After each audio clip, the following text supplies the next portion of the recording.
What's happening, everyone? Welcome to the Wildcast podcast. I am Arizona football beat writer Justin Spears here with my co-host Michael Lev, senior writer and columnist. And boy, Lev, we got plenty to talk about today on this podcast as we approach the weekend. Last time we did a podcast was actually last week going into the Territorial Cup game. And my goodness, lots has happened since then. We'll get into all that. Plus, we'll also do our one last Big 12 bonanza prediction of the season. We got the ASU Sun Devils taking on the Iowa State Cyclones, mustard and ketchup colored teams going toe-to-toe in the Big 12 championship game. But I'm really excited for this game. Like, I love this matchup between the Cyclones and the Sun Devils. We'll get into all of that later on in the podcast. All right, Lev, where shall we start?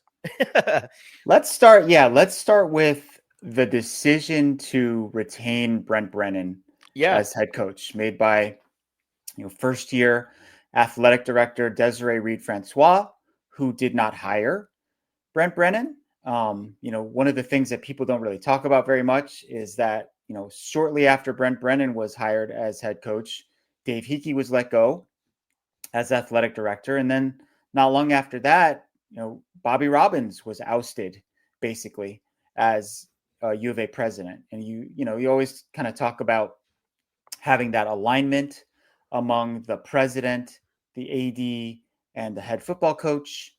Obviously, that alignment was disrupted in a major way. So, that's somewhat difficult circumstances for Brent to enter into. But anyway, fast forward to this past season, obviously a huge disappointment all around, going from 10-3 to 4-8. Not only were they 4-8, but a lot of those losses were one-sided. The Territorial Cup was ugly, to say the least. I mean, they were outgained about 3-1. It was domination at the line of scrimmage. Cam Scadaboo scattering Arizona defenders all across the turf at Arizona Stadium. But we knew we had heard about it. We had talked to our sources that Brent Brennan was likely to return. And we got confirmation of that on Sunday night. And the decision was made that they will at least, stick with Brent Brennan for at least one more season. What were when it was official, you heard about it, it was confirmed, what were your kind of top line thoughts? Not surprised at all. And based off of everything that we heard, you can't let go of a guy after one season. It doesn't give him a fair chance. And, that money that is being raised to get him to be bought out and fired, that could be used towards NIL opportunities. That could be used towards building the roster for next season. So people talk about like, oh, they had the money that was all saved up to buy him out. Well, you have this money. Why not apply it to players and go into the transfer portal and figure out a way to get the right players to complement the players that you already have? I wasn't surprised by this at all. I did think that after the season ended, that Brent Brennan had to make a change on his staff, and he did. They're going to have 3 new coordinators. Earlier on Thursday, they announced that offensive coordinator Dino Babers would not be retained, which was expected. He was on a 1-year deal. Brent Brennan said that this was a 1-year deal to begin with. He was going to come in here, mentor Matt Atkins, mentor some of the other offensive coaches, and they were going to reevaluate after the season and probably move on from Dino Babers. And then they just decided to get rid of Dino Babers, or not retain him, but they're going to look externally for another guy. They're going to not promote Matt Atkins, who took over play calling duties halfway through the season. So they're going to look at offensive play caller. And Brent Brennan hinted at, the coordinator candidates are coaching this weekend in the conference championships. Yeah, might be. They could be. So, sorry, I'm sucking on a cough drop here. Let me get it out. It's that time of year, Lev. Gotta protect the moneymaker. Gotta protect it, man. Right. But go back to what I was saying. I think that the offensive coordinator position is very interesting. The offense certainly fell off quite a bit. We were talking about a top 20 unit last season in college football, and now they're top 120. So a pretty significant drop off for the offense. Noah Fafita certainly took a giant step back. I was baffled by the amount of throwaways that he has this year. 37, which leads college football. Play calling was just abysmal and inconsistent all year long. The run game was MIA. I know they took a hit at the running back room with their depth with Ja'Cory Krosky-Merritt and Rayshawn Luke. But, man, the run game was just MIA, especially the last 5 or so games of the season. And Brent Brennan values that. And it says the next guy that comes in has to be able to balance the run game and the pass game, and also has to maximize the talents of Noah Fafita. So this is a very important hire. I mean, this hire could be depending on if Noah Fafita comes back or not. And then the defensive coordinator move to have Dwayne Akina take a step back and go to the defensive secondary. I was a little bit surprised by that because I thought that Dwayne Akina did a decent job for what he was dealing with.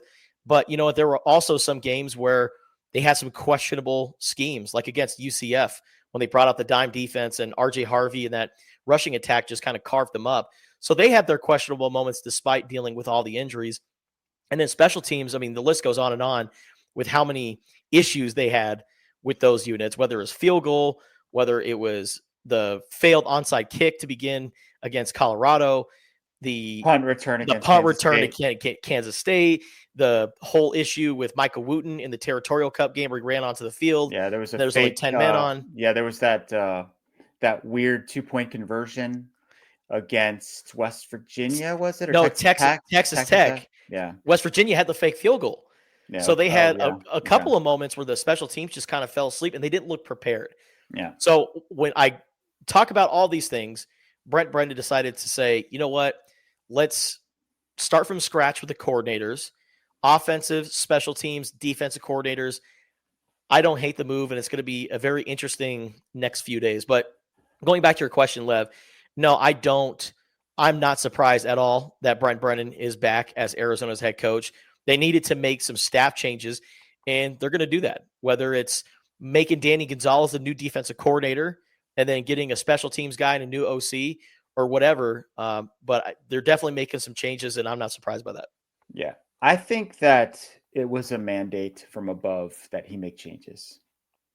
Like he might have made some changes anyway. But I have a feeling that part of the conversations that he was having with Desiree Reed-Francois were, Brent, we need to make some changes at the coordinator positions. Like we need to have a better, more exciting offense.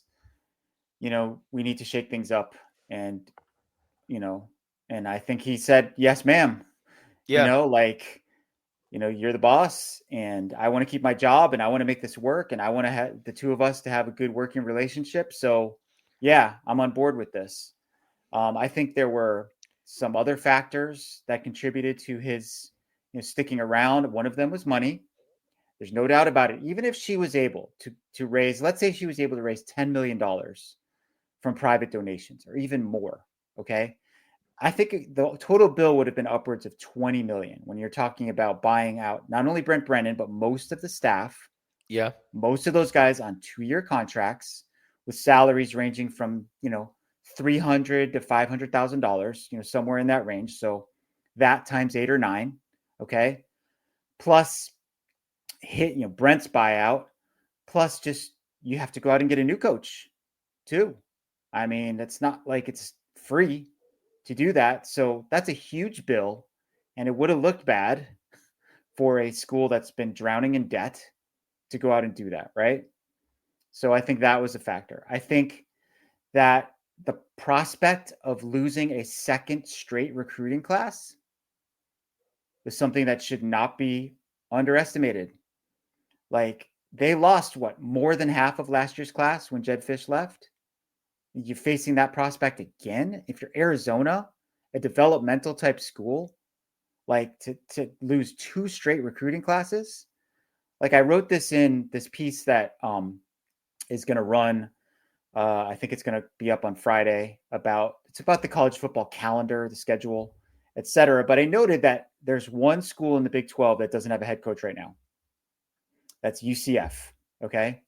Which school has the fewest commits and the fewest signees in the Big 12? That would be UCF. right? So I don't think that's a coincidence. This is a very important recruiting class. We will talk about the recruiting class later in the pod. But yeah, I think those are a couple of the factors that led her to that decision. That idea of the fair chance, man, people hated that term, Justin. Let me tell you, they absolutely hated it. They're on social media. The general consensus was like, how can you say he didn't have a fair chance when he inherited Noah Fafita, Tetsuo McMillan, Jonas Avanaya, Takario Davis, etc.? He will never have a better roster than he has now. I understand the point. I completely get it. But I will say that the roster from 1 to 20 might be the best he'll ever have at Arizona. But the roster 21 through 85 could be vastly improved. And that showed up later in the season when they started getting all these injuries and they didn't have sufficient qualified replacements for those top line, front end starters who are really good players. But, depth was always a concern, and it was really hard to rebuild the roster when this staff came in. So, I also think the fair chance, what she means by that too, is like time. Like I need a fair chance to assess him. And 10 and a half, 11 months is not fair for me to make that assessment. So, well, and also I feel bad for Brent Brennan in a lot of ways. And I know people are going to hear this and think, oh, here he goes, giving him excuses. But they were hired in January. And I actually wrote about this as soon as the season ended. Like, if you want to blame anyone for Arizona's 4-8 season, the person you should blame is Nick Saban for retiring on January 10th. Because then 4 days later, or a couple days later, that's what allowed Kalen DeBoer to take the job. And then Jed Fish replaced Kalen DeBoer. And then a couple days later after that, that's when Arizona hired Brent Brennan. The trickle-down effect went to UCLA looking for a new tight ends coach. And so after that, Arizona had the transfer portal, and they had to keep the guys that they had in place right then and there. So they had to worry about, okay, just got to keep Takario Davis, Noah Fafita, Tetsuo McMillan. Like, that was an uphill climb that Brent Brennan faced right then, like from day one on the job. And he did that. And then springtime comes around, you got the spring transfer portal window, and now you got to worry about, okay, let me make sure I keep all the players happy, the ones that I want to build around. And that's really hard. I'm sure that there were probably moments in practice where Brent Brennan maybe hesitated to chew out a guy like a Takario Davis or whoever, because they're like, hey, I got 1 foot in, 1 foot out. I'm thinking about going somewhere else. And so you're not coaching them as hard because you're worried about chasing them away. So you have to play that game too. And then, you go into the summer and all that and get ready for the season. And you want to make sure that you're trying to work with the guys that you have available while also recruiting for next year too. But going back to my point, they didn't have that first transfer portal window. They already missed it. And a lot of the guys that, like you said earlier, Lev, with the 2024 recruiting class, a lot of those early enrollees were like, okay, see ya, we're going to Washington with Jed. And those are some really good players. So Arizona took a really big hit once Brent Brennan came. And like you said, Lev, the 21 through 85 guys, it wasn't as strong. Those guys were supposed to come in and complement the other pieces that Arizona had, like Bill Norton and Ephesians Prysock and Jonah Coleman. Those guys all leave, and then you take away the depth. That's really hard for Arizona. And then the injuries started to pile up. And I know that people don't want to hear about it, but man, last year's team was really lucky with injuries. And this year's team, it was more like the 2015 Arizona team, the year after they went to the Pac-12 championship and had a great year. The following season, Anu Solomon got hurt. Scooby Wright got hurt. And players just started dropping like flies. And that was the case for Arizona this year. And I think like the Territorial Cup game was the perfect just summary of Arizona's season, where you have a guy like Jonas Savianea who has not missed a single game during his Arizona career, and he does not play in it because he is injured. And so I think if Arizona didn't have the injuries, we're talking about maybe 2 more wins and the Wildcats are going bowling. I just think that they were dealt a pretty crappy hand. And I know that people don't want to hear it. And I know that Arizona's offensive staff, they got to take some accountability because the offense was just bad this year. It was horrendous on many levels. So there's that. But I also give Arizona and Brent Brennan a little bit of grace considering everything they had to endure from day one. Yeah, I don't know if I talked about this on the last podcast or not, but in my season ending cat stats feature, and I think you know where I'm going with this, Justin, I unearthed this stat that was kind of mind blowing that really told the tale of how bad the offense was this year. And that was not red zone efficiency, but red zone attempts. Period. How many times they actually got into the red zone. Okay. In 2023, they got in there 57 times, which was the 5th most in the Pac-12 and tied for 27th most in the nation. This year, they only reached the red zone 24 times in total, which was the 2nd fewest in the country. The only team that had fewer trips to the red zone was Kent State, which was 0-12 this year. Okay, that means on average, they only made it to the red zone 2 times a game. And it's not because their offense was so amazing that they're scoring 50-yard touchdowns every other play. They could not move the ball. So that was a huge, huge problem. Like that stat plus the throwaways tells you that structurally, like something was broken that they could never fix, right? So interestingly enough, when we talked to Brent Brennan today, one of the things that he emphasized was he wants to maximize the skills of Noah Fifita, who it seems like is going to stick around, assuming that he's on board with whoever they hire as the offensive coordinator. And then the question becomes, what does that offense look like? Yeah.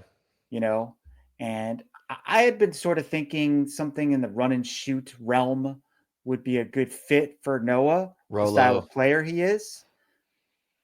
I don't know about Rolo. Nick Rolovich, baby. I don't know about Rolo, but there's a guy named Craig Stutzman who used to coach under Rolo. He's at San Jose State this year. Did not work for Brennan. He came with Ken Niumatalolo.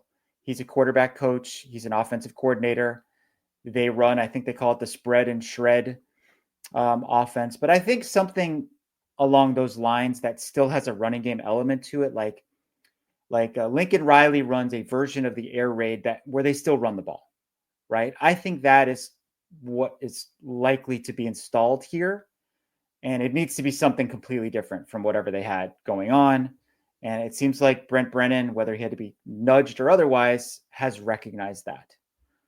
We've talked about this, I think. I don't know if we talked about it online. We definitely talked about it offline. If you're going to be bad or you're going to be rebuilding, it's better to be good on offense than on defense, because then at least you're interesting, you're exciting, you're entertaining. They were not only like not a good team this past year, but they were not a super compelling team to watch.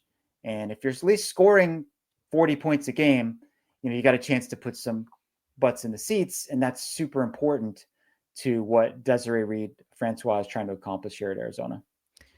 I was just reminded of I tallied up the point differential in their 8 losses this year. They lost 8 games by combined 191 points. A year after, they lost 3 games by 16 points, and 2 of those games went into overtime. Man, what a that's what a big year. Change. That's what a big difference in a year. But, so we know the guys that they lost to the NFL, right? And like you said, people don't want to hear it. They don't want to hear the excuses, okay? But they thought, I think, coming out of spring, that they would have Raymond Polito to play offensive line. And he left the team for what we'll call personal reasons. And he was a big-time prospect, really big, mobile athlete who started right away at guard as a true freshman. Probably would have been the starting left or right tackle this year or somewhere on the offensive line, right? Yeah. So they thought they would have him, and they did not. They thought they would have Leif Magnuson on the offensive line, and he had some major concussion issues that are probably going to end his career. Veteran starter at guard, really smart kid, again, reliable, a good citizen as well. Launched an NIL with the Boys and Girls Club. So they lost him. And then about halfway through the season, they lose the replacement left tackle, Rhino Tapatotai, right, to a season-ending ACL or something. So that's basically, I think, 3 of your top 6 offensive linemen. Okay, and it was probably the biggest area of concern heading into the season was depth on the offensive line. In addition to that, they thought they would have Ja'Cory Krosky-Merritt at running back, and he looked awesome in that first game. He was clearly the best back in training camp. Then this issue came up with his eligibility. They thought he was okay. They thought he was cleared. Obviously, he was not. He played only 1 game. And then you add on top of that, losing Jacob Manu, Traden Stukes, and Gunnar Maldonado. Captains. Gunnar Maldonado. Yeah, all captains, super smart, the brains of the outfit on defense. Add all of that up, and this is a shell of the team that Arizona had a year ago. Yes, they still had star power. Yes, the offensive structure was flawed and needed to change, and it wasn't a good fit for especially the quarterback that they had and the offensive line issues. But man, that's a lot to overcome, and they weren't able to overcome it. So I want to go back to Noah Fafita. I think this is very important if he's able to stick around for the upcoming season, which I imagine he will.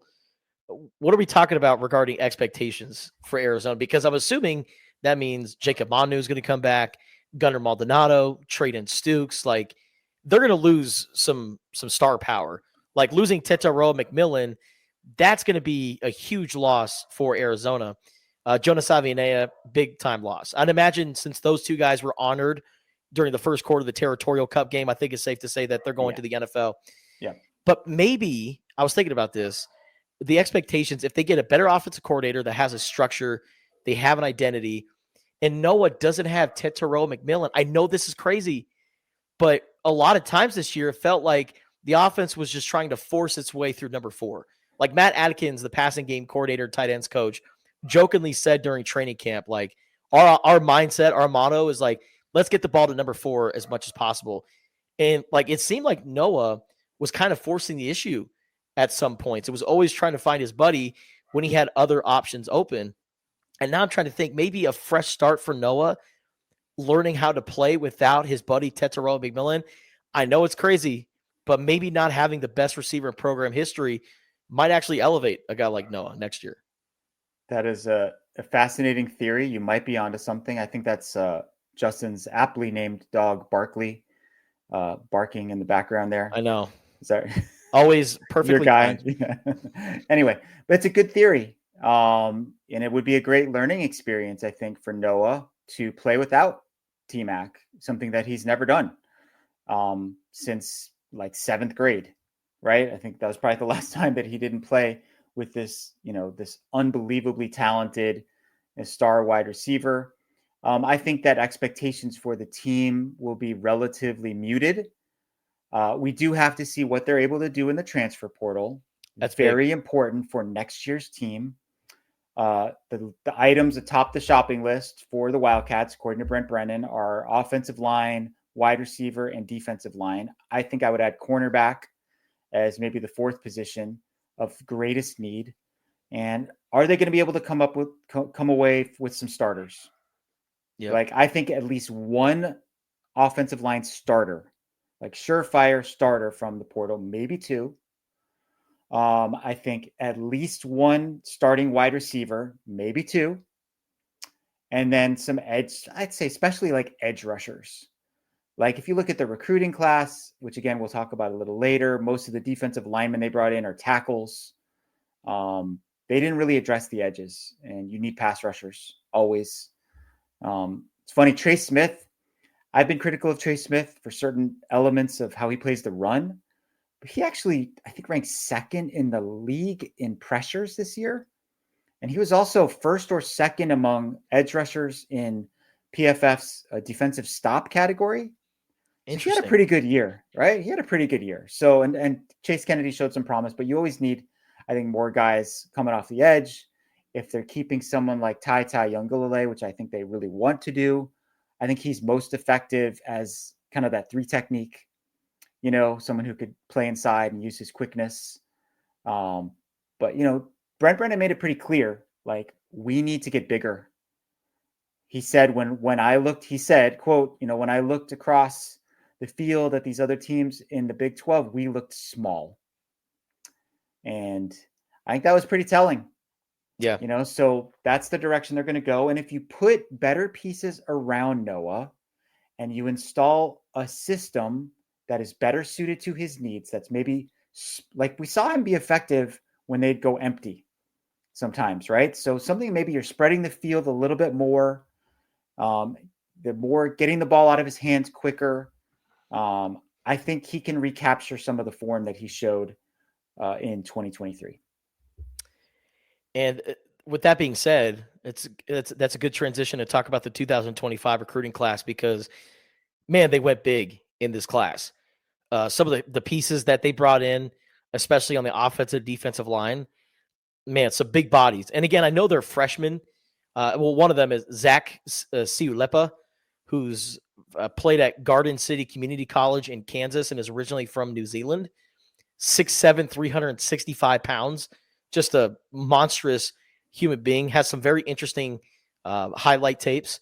But yeah, they added some size. And the one guy, were you sitting there when Danny Gonzalez was talking to us about him? No, I was not there.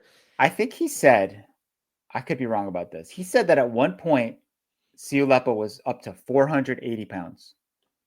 480. So he was talking about him earlier, and they said like somewhere closer to 400. So I was thinking like Shubamai, kind of like 380, and then has shed a little bit of weight. Yeah, I mean, they listed him at 350.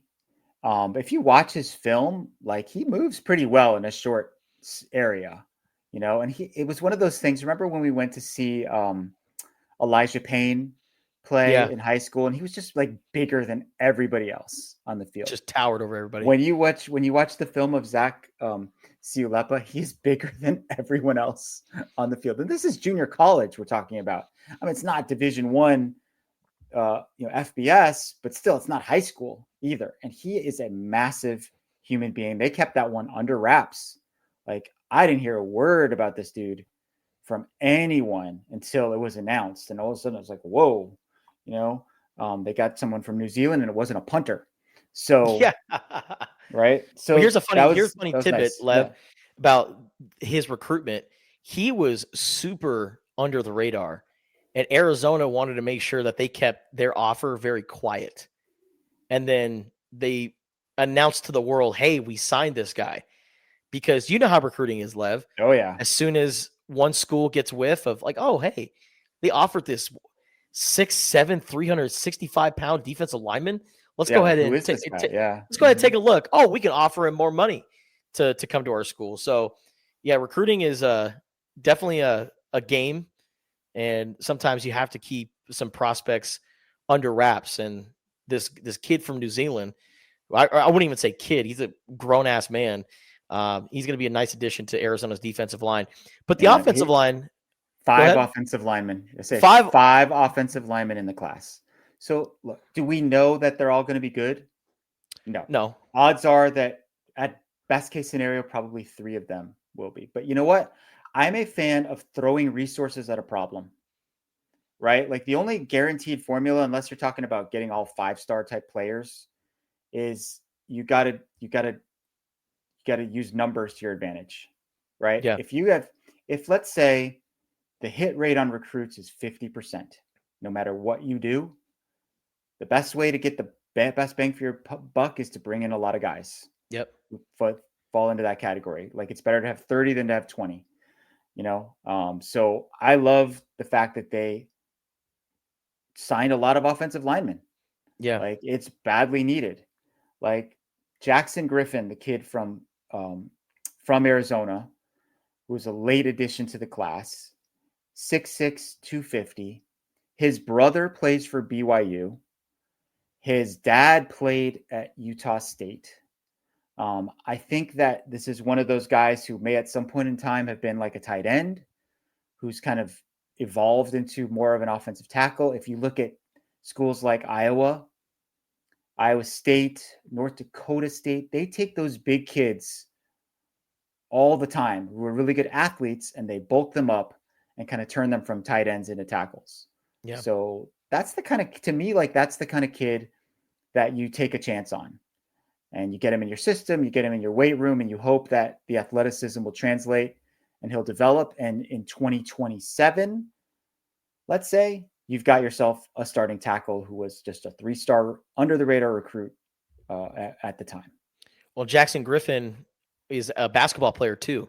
Yeah. And that was one thing that the coaches really emphasized was, hey, we're trying to go after these multi-sport athletes, not these football specialists.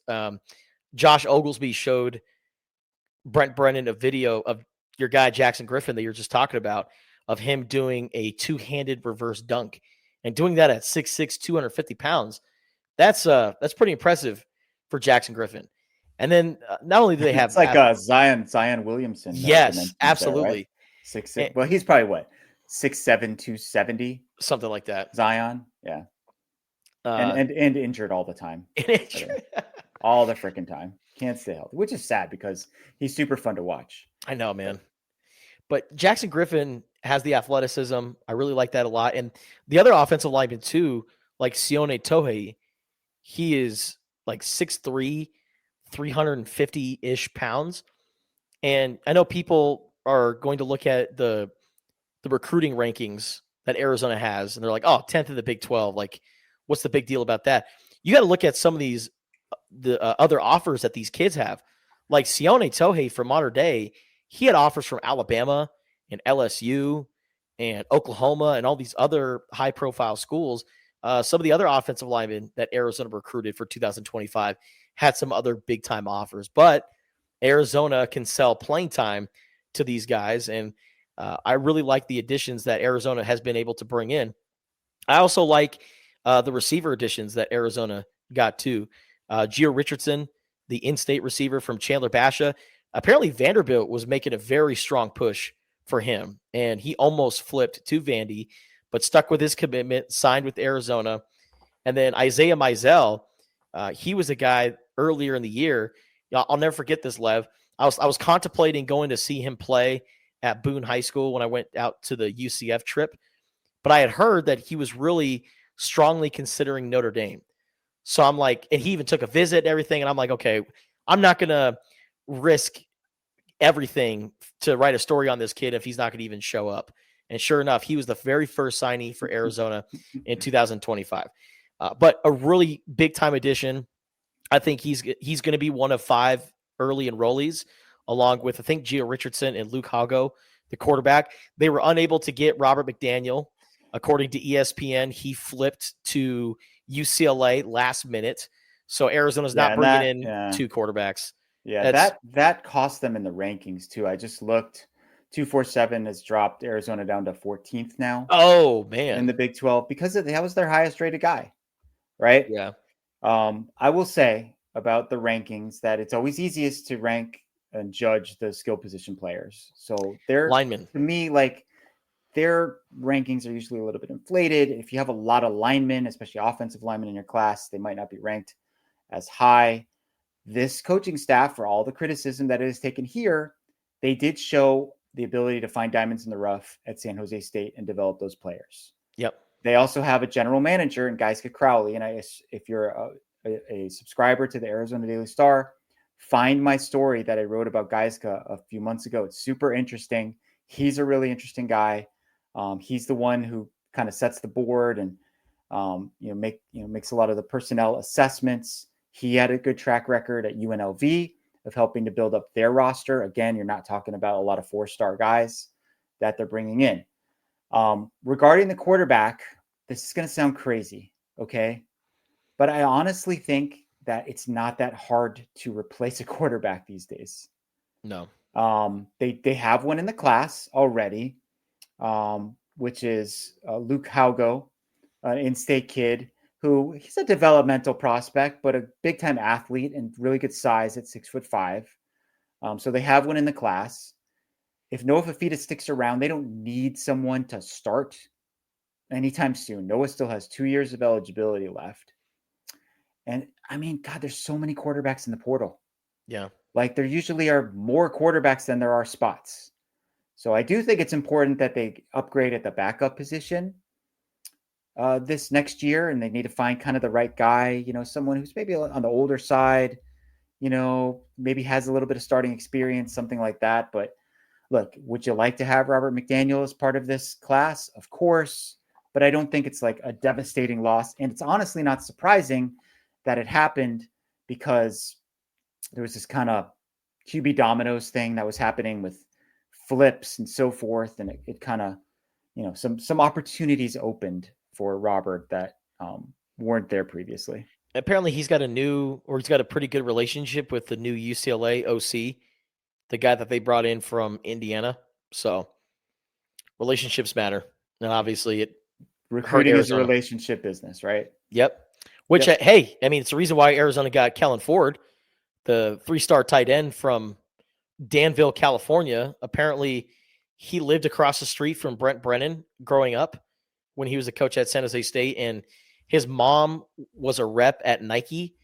And Brent Brennan, since he was a coach at San Jose, he was always gone. So, like, Kellen Ford would always hang out with Brennan's kids or something like that, and his wife would hang out with Kellen's dad, and they would think that people would think that they were a couple, but they really weren't. And then the day that Kellen was born, Brent Brennan came to the hospital with an offer letter and said, when he is ready, I want him to come play for me at San Jose. And then many years later, gave an offer letter, and he signed it to go play for him at Arizona. So relationships matter. And then there are also some legacy kids of Dwayne Aquina, Dejon Hinton from Chandler Hamilton High School.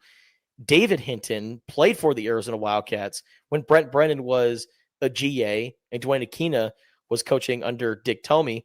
And then Swade Griffin, his dad, is it Adrian Griffin, who played at Texas, or Eric Griffin? Cedric Griffin, who played at Texas and helped the Longhorns beat USC. Peter Griffin? I said Peter Griffin. But he was Stewie on that Texas Griffin. team. We could just keep going and going on this. Something Griffin. But he was on that Texas team that beat USC in that Rose Bowl for that national championship, which is the greatest college football game of all time. So these kids. I'm so old, Justin. I know. I can't believe you're saying this. Yeah.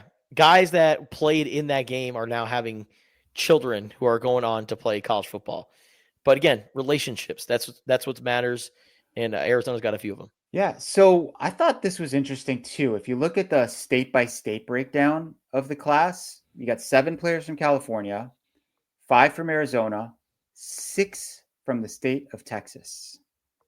That is a notable shift to me from what we're used to in recent years. I know Mike Stoops back in the day went into Texas a lot, and he got some really good players out of Texas, but it makes a lot of sense that they would dip their toe. Like, they're wading in about waist deep into the Texas recruiting pool, because they're going to play those teams all the time. Yeah. Right. They're going to make probably two trips a year or so to the state of Texas. Those Texas teams will play here.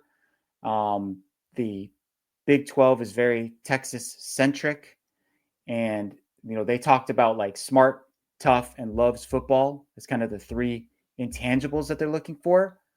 What state in the union loves football more than Texas? Yeah. Like, these kids are born to play football. High school football is like the biggest thing in the world in the state of Texas. So you're going to get a lot of players from that state who love the game. And it's really important. People kind of make fun of that idea, but you know this from having played yourself. Like, there are so many practices compared to how many games you play. Yeah. Like, you got to really be into it, right? To get the most out of it. So I do think that's important. And I think it's noteworthy how many kids from Texas that they have in this class. It's the recruiting class, when you look at the states, it's kind of like Neapolitan ice cream. It's like in Texas, you have the skill players. If you notice, like, there's a lot of defensive backs coming in from Texas, skill players. And then Arizona, it's kind of a blend of everybody else. You got defensive backs, you got defensive linemen. And then if you look at all the West Coast guys, even Hawaii, if you want to add that in, it's all linemen. So it's like the West Coast are all like I thought there were no linemen in California. That's what I keep hearing. I guess they found some. Yeah, they got plenty. Like all their offensive linemen are coming in from California and Hawaii. Yeah, no, a lot of defensive backs from Texas. Mm-hmm. So, Dwayne, that's Dwayne Aquina and Chip Viney. Can we talk a little about the like what the construction of the coaching staff might look like and how there's like more flexibility in that area than there used to be? Yeah, I think that's an important point. So, Brent talked about Dwayne Aquina moving to a full-time secondary role, just coaching defensive backs. And we're like, well, they already have 2 secondary coaches, right? They got Chip Viney and they got Brett Arce. How will this work? Like Danny Gonzalez is not going to coach special teams anymore, but we're going to hire a full-time special teams coach and he's going to remain on the staff and maybe he'll be the defensive coordinator. Maybe he won't. The number of assistant coaches that can recruit on the road remains the same as it ever was. Total of 10 assistants plus the head coach. Okay. But any other assistant, any analyst can now coach on the field. Okay. So that means, let's say that they wanted to keep Brett Arce and Dwayne Aquina wanted to mentor him, right? They say, Brett, you have the same exact job that you had before, except you're not recruiting anymore. Or maybe Dwayne says, I don't want to recruit anymore. I just want to coach. Brett will be the guy who they could just sort of change their job titles a little bit and change those designations. Certain guys can go on the road and recruit. Certain guys can't, but you are not stuck at that 10 assistant number when it comes to like how many guys you can have on your staff because of how they've loosened the rules. So this gives Brent Brennan a lot more flexibility in figuring out how all the pieces fit together with his staff. Interesting. Yeah, because like Lyle Moivau, he's an analyst, but he's also the quarterback's coach. Yeah. He is Noah Fafita's position coach. Right. And he just can't go on the road to recruit. He's not one of those guys. And I assume whoever they bring in as the offensive coordinator is going to be one of those people, right? Like you'd like to think that Danny Gonzalez will remain one of those people, no matter what his job is. The special teams coach might not be. Yeah. Special teams coach might be someone who, just coaches the specialists and doesn't recruit. We don't know that yet. But the point is that it makes it somewhat easier to kind of retain people and just move things around rather than just having this set number. And if I bring someone in, I have to get rid of somebody else. Obviously, there's a budget that you're dealing with. But I don't know. I just thought that was an interesting thing to talk about. That's relatively new to the sport when they lifted the restrictions on what analysts could do or not do. What percent would you put on Danny Gonzalez being the next defensive coordinator? Because Brent Brennan didn't shy away from saying, yeah, Danny's got a great track record as a defensive coordinator. He was the DC at San Diego State, also Arizona State under Herm Edwards.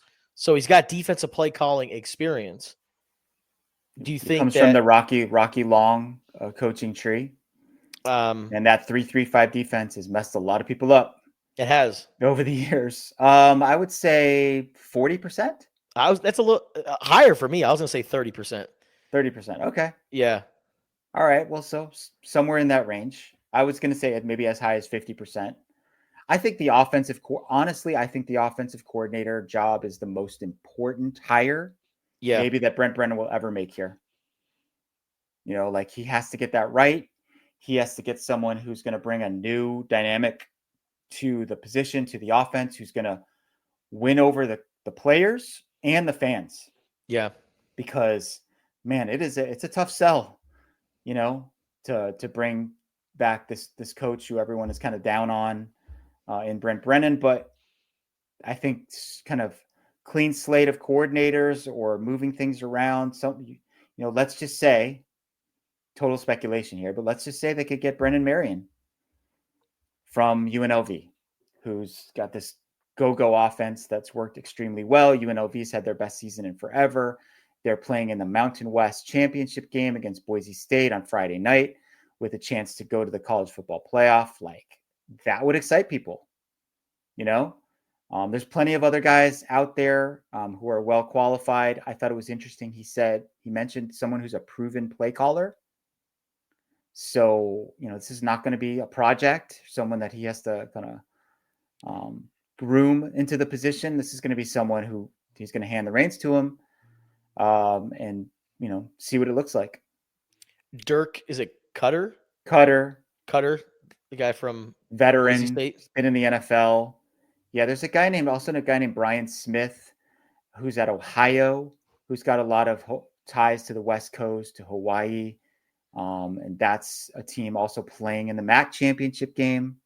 So, and once he said that they could be coaching this weekend, we were all like, all right, who's playing this weekend? Who are the possible offensive coordinators that he could hire? I have brought up the name of Craig Stutzman, who's currently coaching at San Jose State, who, like we mentioned earlier, is a Rolo disciple, run and shoot style of offense. Again, I think that would work well with no Fafita. Kevin Cummings is someone who's, been brought up in our group chats and our discussions amongst ourselves. Kevin Cummings was the wide receivers coach here. He followed Jed Fish to Washington, but he worked with Brent Brennan in the past. Yeah. And maybe you could sell him on the idea of, you're in charge of the offense, dude. We are promoting you. This is your ticket. This is your chance. You know what Tucson is like. You know some of these players already. You know Noah. Come back here. We give you the OC job. That's another guy that I think they would at least think about. Absolutely. And he played for Brent Brennan, if I'm not mistaken, right? At Oregon State? I think that's how their relationship started. Yeah.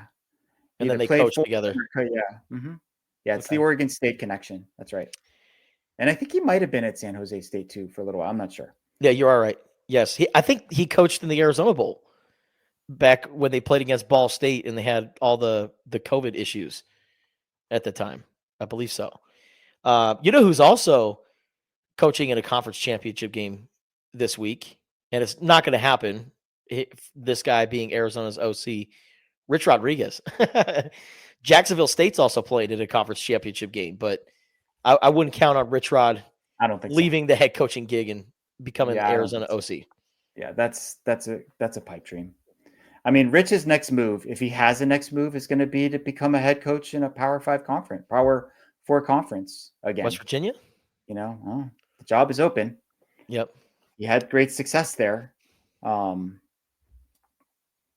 shoot, that is another job opening in the Big 12, isn't it? Oh, I better adjust that in the column. Yeah. Thanks for that edit. Yeah, no problem, man. That's what Justin, I'm here for. Yeah, I'll go back in there when we're done. All right. So we got still a busy offseason. We had early signing day earlier in the week, and guys Crowley, Brent Brennan, they both said this is just the start of the next 9 or 10 months. And not only do they have to fill out the roster, but they got to figure out who the coordinators are going to be. So busy times ahead for the Arizona Wildcats. And then plus you got that damn transfer portal opening up on Monday, which is going to create all sorts of chaos in college football. Already a handful of Wildcats already announcing their plans to go into the portal. More notably, A.J. Jones, a little surprised by that. Braden Dorman, Rayshon Speedy Luke, tight end Dorian Thomas, and others. But yeah, we'll have all the coverage of that on Tucson.com and the Wildcaster mobile app. All right, Lev, before we get out of here, one last time, Big 12. I think this is probably the last time we're going to discuss picks on the podcast. We will continue to make picks throughout the bowl season. So at some point we'll update you on what the standings are. I do not think we're going to have a show where we break down the bowl games. I hope not, because those are so hard sometimes. But this game, there's no question about what the motivations are or any of that. This is for a shot to go to the college football playoff.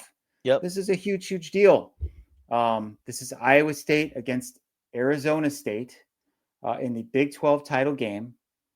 And there's a lot at stake for us too in our picks. I'm still in first place despite a disappointing 3-5 final week against the spread. I am 50, 47-1 against the number. Justin went 4-4 in the final week, which is good for our group. He's at 47-50-1, so 3 games back. And Brett Farah, our former sports editor, who has been participating with us in the Big 12 Bonanza all year, he also went 3-5. He is 46-51-1. Straight up records: Brett is 59-39. I'm 58-40. Justin is 53-45. Nice. As mentioned, it's the Cyclones and the Sun Devils in the Big 12 championship game. That game kicks off at 10 a.m. our time, 11 a.m. at Jerry World. And when I sent out the picks to you guys, the spread was 2. Arizona State is the favorite in this game by 2. And I think I understand that. Like, they're hot right now, right? Like, they had that game against BYU that garnered a lot of attention. They blew out Arizona in the Territorial Cup. A lot of people thought that was like an upset possibility, or at least, hey, take the points with the Wildcats in that one. And it wasn't a contest at all. They are missing their star wide receiver, Jordan Tyson, who was named the Big 12 Offensive Newcomer of the Year. A little puzzling to me since he's not a newcomer. He was on the team last year. Yeah, that was weird. I don't really understand what newcomer means. I guess, I mean, everyone on Arizona State, Arizona, Colorado, and Utah is a newcomer to the Big 12. You want to look at it that way. And if that's your criteria, then Shedeur Sanders or Travis Hunter would probably be the newcomer of the year. But anyway, they won't have him. And that's a big deal because it's not quite target share of Tetero and McMillan proportions, but a really important player, kind of like their triplets, Sam Levitt, Cam Scadaboo, and Jordan Tyson. So they won't have him for this game. They are going up against an Iowa State defense that generally has been better against the pass than against the run. And their whole objective is going to be to stop Cam Scadaboo, which is a lot easier said than done, as we know. I'm going to go kind of against the flow here and take the Cyclones in this one. Most people probably are on Arizona State.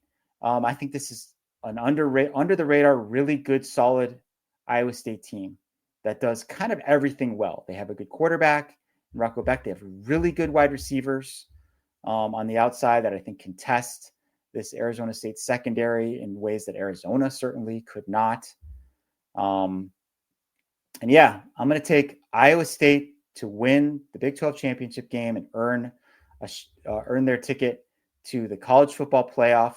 That will be their first championship since, is it 1916 or 1912? They have not won a football conference title.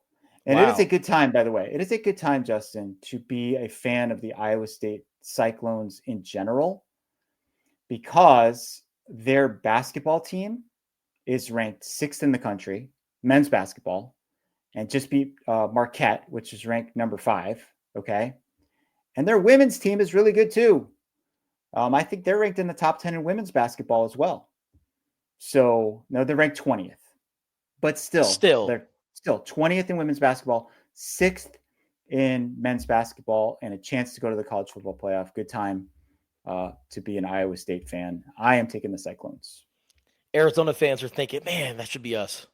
That should be us. Good at football, good at both basketball programs. By the way, Iowa State has not won a conference title since 1912, when Arizona. I was right about that. 1912. Yes, 1912. Okay. Yep. So when Arizona first became a state, that was the last time that Iowa State was celebrating a conference championship.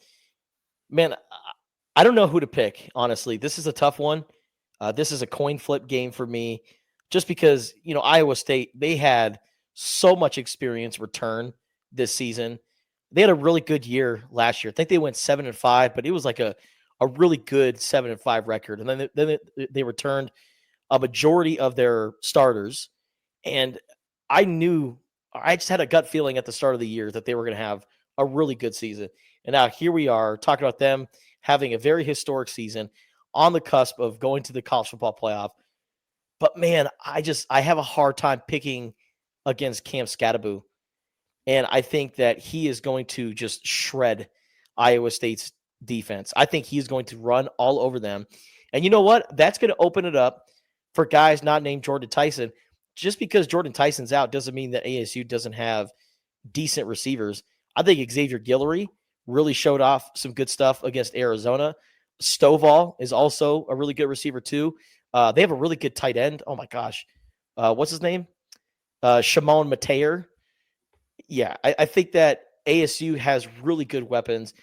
And you know what, man? This is the year of the Sun Devils. The team that was voted to finish last in the Big 12 is going to be celebrating a conference championship. And we're going to be talking about Kenny freaking Dillingham in year 2, leading ASU to the college football playoff. Unbelievable. Brett also took ASU. So if that happens, okay, the possibility exists that you will have a former Pac-12 team winning the Big 12, a former Pac-12 team in Oregon winning the Big 10, a former AAC team in SMU winning the ACC, and a former Big 12 team in Texas winning the SEC. Year of the newbies. How about that? Right? All these lesser conferences, right? The Big 12, the Big 12 was good when Texas and Oklahoma were in there, but not on the same level, or so they'd said, as the SEC and the Big 10. Pac-12 was always the one that was left out, right? And sent a team to the title game last year and might have, 2 of its former residents winning conference titles this year. And SMU wasn't even in the they weren't even in the Power 5. They were a group of 5 program, and they've got a shot to win. And they might even make the playoff if they lose this game because they only have 1 loss. They have a pretty good schedule. We'll see. The SEC politicking has obviously had a big influence on the fact that Alabama is as high as they are. I just don't understand it, but that's another topic for another day.